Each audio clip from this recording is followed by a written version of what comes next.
Welcome to this explainer. Right now, a massive transformation is literally reshaping an entire nation's infrastructure.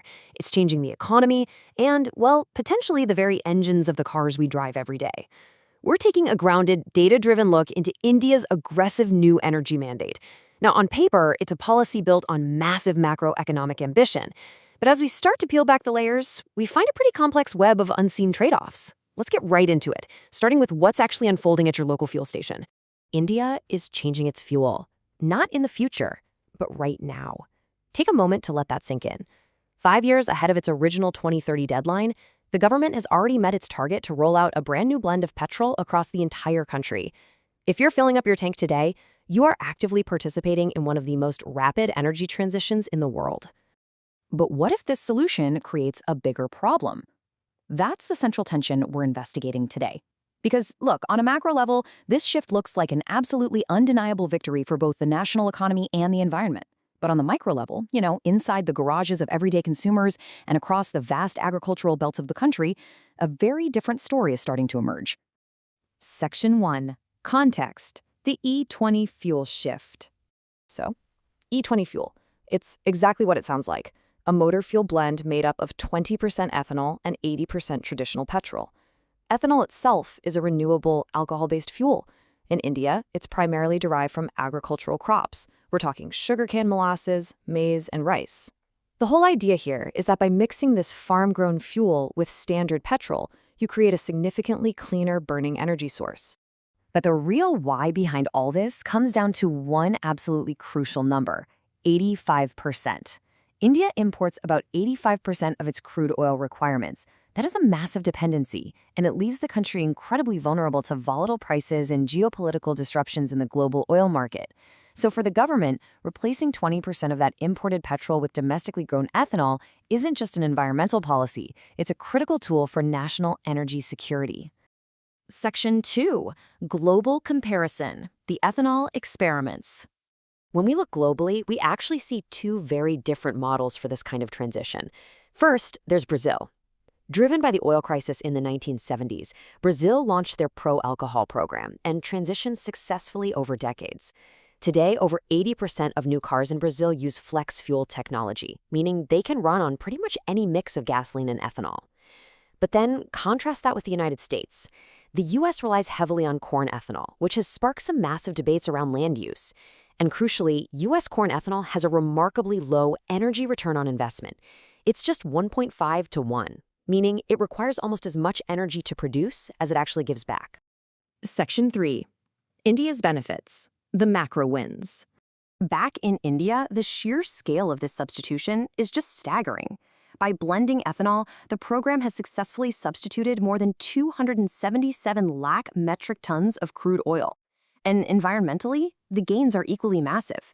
See, the oxygen molecules in ethanol enable more complete combustion in the engine, which has helped cut carbon dioxide emissions by roughly 832 lakh metric tons. And then there's this number. This is really the financial anchor of the entire policy: 1.63 trillion rupees. That is the amount of foreign exchange India has saved over the last decade simply by not buying foreign crude oil. That's a monumental retention of localized capital. It insulates the domestic economy from supply shocks in West Asia and actually keeps that wealth right inside the country's borders. And that wealth is actively transforming rural economies. The surging demand for ethanol feedstocks has driven unprecedented direct payments straight to farmers. Since 2014, over 1.43 lakh crore rupees have been dispersed directly to the agricultural sector. By essentially turning farm output into transport fuel, the government has created this highly lucrative secondary market for sugarcane and maize farmers. It's a real game changer for them. Section 4. Problem layer, mileage drops, and engine woes. But here is where things get complicated. Listen to this real-world consumer report from a 2019 VW Vento owner. They noted that the ride felt heavier, the response wasn't as crisp, and their mileage fell from 11 to 12 kilometers per liter down to just 7 to 8. And this isn't some isolated incident. Because ethanol has a lower calorific value than petrol, it inherently produces less energy per liter. Consumers and industry experts alike are reporting real-world fuel efficiency plunges ranging anywhere from 6% to 20%, depending entirely on the vehicle.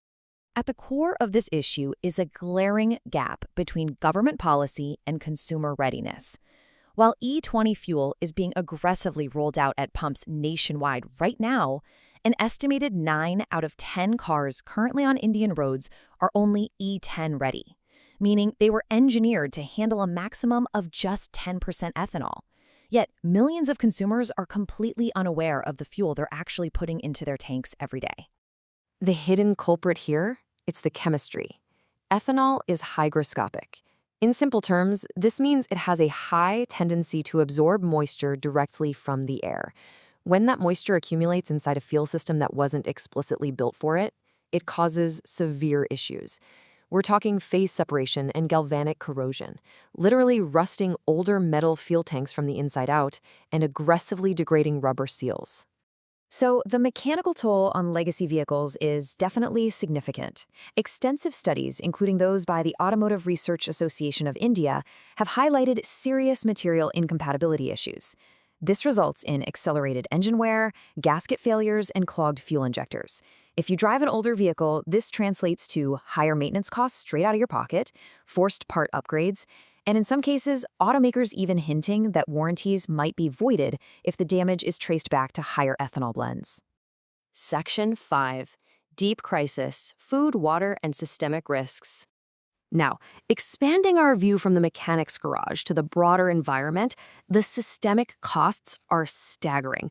Just look at this number, 60 to 70 tons. That is the massive amount of water required to grow just one single ton of sugarcane. It is an incredibly water-intensive crop. By heavily incentivizing sugarcane for ethanol production, the policy is placing a completely unsustainable drain on India's already fragile groundwater reserves, particularly in states like Uttar Pradesh and Maharashtra. Furthermore, we're running headfirst into the classic food versus fuel dilemma. Current projections suggest that by 2034, up to 22% of India's total sugarcane crop could be diverted directly to fuel production, and it goes beyond sugar. The government is now allowing surplus rice and maize from Food Corporation of India reserves to be turned into ethanol. As agricultural land and massive amounts of edible grains are routed straight into petrol tanks, it raises some very serious long-term questions about national food security. Section 6. Future Solution, the 2G Shift. Ultimately, the future of this transition relies heavily on second-generation or 2G ethanol. The government is fully aware of the limitations of first-generation crops, and they're mapping out a grounded path to avoid this food and water crisis. Through initiatives like the PM-JVN Yojana, the strategy is to shift away from edible, water-heavy crops entirely. Instead, they want to utilize agricultural waste, things like rice straw and corn cobs, to produce fuel. By leveraging international partnerships like the Global Biofuels Alliance, India aims to scale these advanced biorefineries. The goal is to create a sustainable energy loop that doesn't compete with the dinner table. All of this brings us to a rather deep insight. The question is not whether ethanol works, but what it costs to make it work. As our investigation into the sources reveals, the macro-level victories here are absolute. The forex savings and the rural wealth generation, truly historic. But the micro-level costs, the engine degradation, the water depletion, the food diversions, those are equally real. And right now, they're mostly being borne by the everyday consumer and the environment. Every solution creates a trade-off, and the future depends entirely on how we balance it. India has boldly pushed into the E20 era, and they've successfully solved a massive crude oil dependency. But this transition is abrupt. So, will this become a brilliant blueprint for global sustainability or a cautionary tale of unintended consequences? The answer depends on transparency and, really, how quickly we can adapt. Thank you for joining me on this explainer.